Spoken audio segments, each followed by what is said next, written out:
Praise the lord and happy morning. How are you all? మీరందరూ ఎలా ఉన్నారు? బాగున్నారా? మీ అందరి కోసం నేను ప్రార్థన చేస్తున్నాను. మరి మిమ్మల్ని అందరినీ దేవుడి వాక్యానికి దగ్గర చేయాలనే ఉద్దేశంతో మరి ప్రతిరోజు కూడా సామెతల్లో ఒక అధ్యాయాన్ని ఇలా ధ్యానిస్తూ మరి దేవుడి వాక్యాన్ని చాలా శ్రద్ధగా మనం అందరం కూడా వినడం జరుగుతుంది. మీలో చాలామంది చెప్తున్నారు, అంజలి అక్క మరి ఈ విధంగా రోజు చక్కగా ఒక 10 నిమిషాలు మరి సామెతల గ్రంథంలో ఒక అధ్యాయాన్ని ధ్యానించడం మాకు చాలా ఆశీర్వాదంగా ఉంది, దేవుడి వాక్యానికి దగ్గర అవ్వడం మాకెంతో దీవెన అని చెప్పి తెలియజేస్తున్నారు. అందును బట్టి నేను ఎంతో సంతోషిస్తూ దేవుని ఎంతగానో గణపరుస్తూ ఉన్నాను.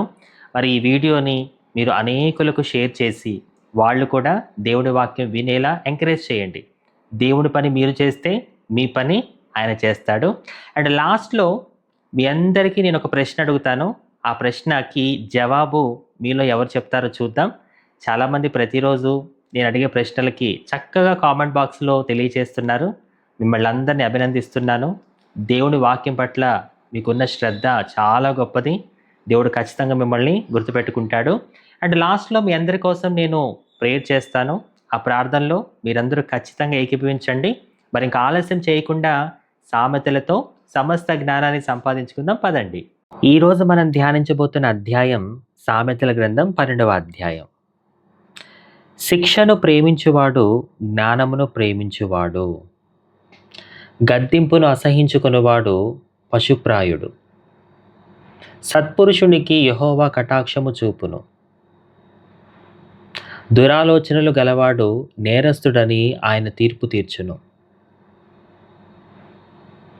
భక్తిహీనత వలన ఎవరునూ స్థిరపరచబడరు, నీతిమంతుల వేరు కదలదు. యోగ్యురాలు తన పెనిమిటికి కిరీటము, సిగ్గు తెచ్చినది వాని ఎముకలకు కుళ్ళు. నీతిమంతుల తలంపులు న్యాయయుక్తములు, భక్తిహీనులు చెప్పు ఆలోచనలు మోసకరములు. భక్తిహీనుల మాటలు నరహత్య చేయ పొంచువారి వంటివి. యథార్థవంతుల నోరు వారిని విడిపించును. భక్తిహీనులు పాడై లేకపోవుదురు, నీతిమంతుల ఇల్లు నిలుచును.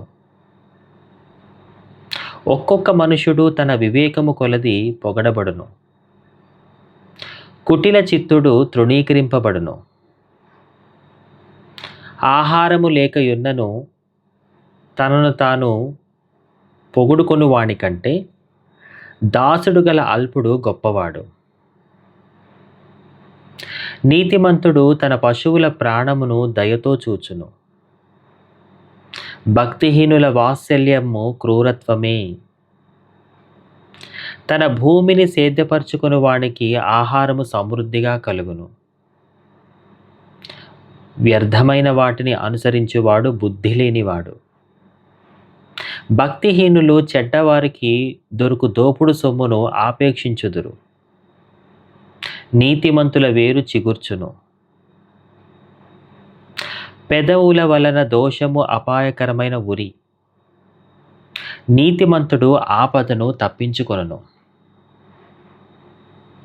ఒకడు తన నోటి ఫలము చేత తృప్తిగా మేలు పొందును, ఎవని క్రియల ఫలము వానికి వచ్చును.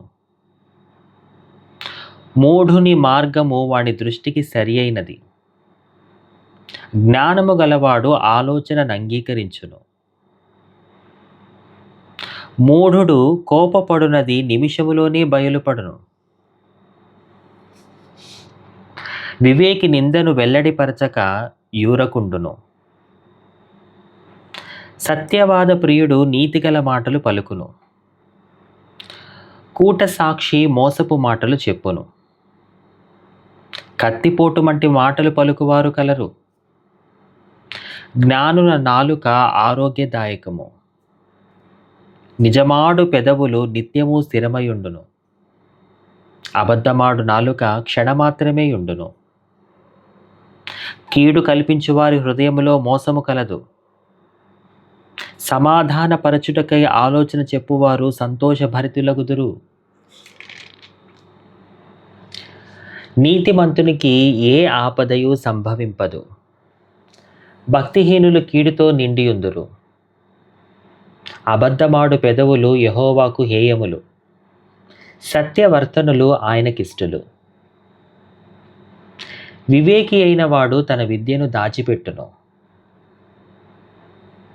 అవివేక హృదయులు తమ మూఢత్వము వెల్లడి చేయును. శ్రద్ధగా పనిచేయువారు ఏలుబడి చేయుదురు, సోమరులు వెట్టి పనులు చేయవలసి వచ్చును.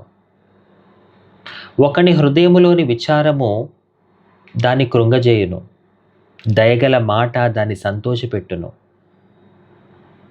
నీతిమంతుడు తన పొరుగువానికి దారి చూపును, భక్తిహీనుల ప్రవర్తన వారిని దారి తప్పించును.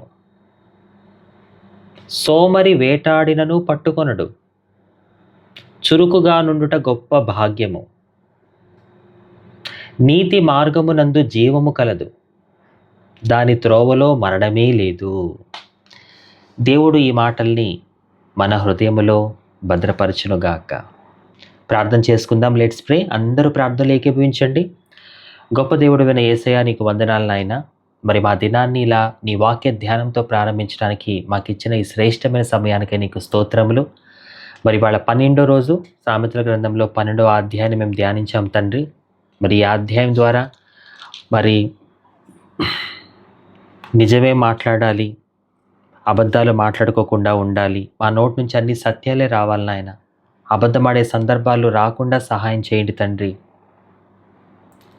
ప్రతి విషయంలో మేము నీతిగా జీవించాలి, భక్తిహీనుల మార్గంలో అస్సలు వెళ్ళడానికి వీల్లేదు నాయన. శ్రద్ధగా పని చేయాలి అని చెప్పావు. నువ్వు మాకు మా చేతికి ఏ పని అయితే ఇచ్చావో ఆ పనిని మేము చాలా శ్రద్ధగా, చలాకీగా, చురుకుగా, హుషారుగా చేసే కృప దయచేయండి. బద్ధకాన్ని మా నుంచి దూరం చేయండి. నీ వాక్యాన్ని ధ్యానిస్తూ దాని ప్రకారం జీవిస్తూ నిన్ను సేవించే ఆత్మీయత మాకు ఇవ్వు నాయన. మరి నీ బిడ్డలకి ఈ రోజంతా తోడుగా ఉండయ్యా. వాళ్ళు బయటికి వెళ్తుంటే ప్రయాణంలో క్షేమాన్ని దయచే, క్షేమంగా వెళ్ళి వాళ్ళు ఏ పని మీద అయితే వెళ్తున్నారో ఆ పని చక్కగా ముగించుకొని తిరిగి క్షేమంగా వారి గృహాలకి, వారి ప్రాంతాలకి చేరుకునే కృప దయచేయి తండ్రి. వారు చేస్తున్న పరిచర్లో తోడుగా ఉండయ్యా. మరి వాళ్ళు ఏదైనా ప్రయత్నాలు చేస్తున్న, పనులు చేస్తున్న ఆ పనులన్నీ సక్సెస్ఫుల్ అవ్వడానికి సహాయం దయచేయండి. మరి ముఖ్యంగా ఈరోజు ఎవరైతే మరి పుట్టినరోజులు, పెళ్లి రోజులు చేసుకుంటున్నారో అయ్యా, మీరు వారికి ఇచ్చిన ఒక నూతన సంవత్సర దయ కిరీటానికి మీకు వందనాలు. ఈ సంవత్సరం అంతా 366 రోజులు ఆరోగ్యము, శక్తి, ఆయుష్, బలము దయచేసి ఆత్మీయంగా బలపరిచి అంతము వరకు నీ కొరకు నమ్మకంగా జీవించే కృప దయచేయండి. మరి బిడ్డలందరూ ప్రతిరోజు తమ ఉదయాన్ని, తమ దినాన్ని నీ వాక్యంతో మరి ప్రారంభిస్తున్నారు. మా జీవితాలలో ఫస్ట్ నువ్వే ఉండాలయ్యా. వాక్యాన్ని మేము ముందు పెడుతున్నామంటే నిన్నే ముందు పెడుతున్నావు. మా ముందు నువ్వు నడిస్తే మాకు అన్ని విషయాల్లో కూడా నువ్వు తోడుగా ఉంటే అదే మాకు కొండంత అండ. కాబట్టి నీ కృపా కాపుదల మాకు, మా కుటుంబాలకి ఎల్లప్పుడూ తోడుగా ఉంచమని యేసయ్య నామములో వేడుకొంచున్నాము తండ్రి. ఆమేన్. రైట్. ఇప్పుడు మీ అందరికీ ప్రశ్న కదా. మరి ఈరోజు ప్రశ్నకి మీలో ఎవరు జవాబు చెప్తారో చూద్దాం. ఒక వచనం చదువుతాను 12వ అధ్యాయంలో. అది ఎన్నో వచనమో మీరు కామెంట్ బాక్స్లో తెలియచేయండి. ఇది నాకు చాలా ఇష్టమైన వచనం అన్నమాట. శ్రద్ధగా పనిచేయువారు ఏలుబడి చేయుదురు, సోమరులు వెట్టి పనులు చేయవలసి వచ్చును.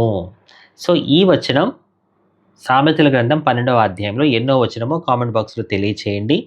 మరి రోజు చక్కగా రైట్ ఆన్సర్ చేస్తున్నారు వారందరికీ, ప్రతి ఒక్కరికి పేరు పేరున నేను అభినందనలు తెలియచేస్తున్నాను.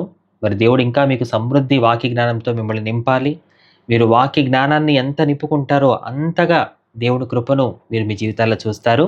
మరి ఇలాగే ప్రతిరోజు కూడా మన దినాన్ని దేవుడి వాక్యంతో ప్రారంభిద్దాం. ఈరోజంతా దేవుడి కృపా కాపుదల మీ అందరికీ తోడుగా ఉండును గాక. Praise the lord. Have a great day.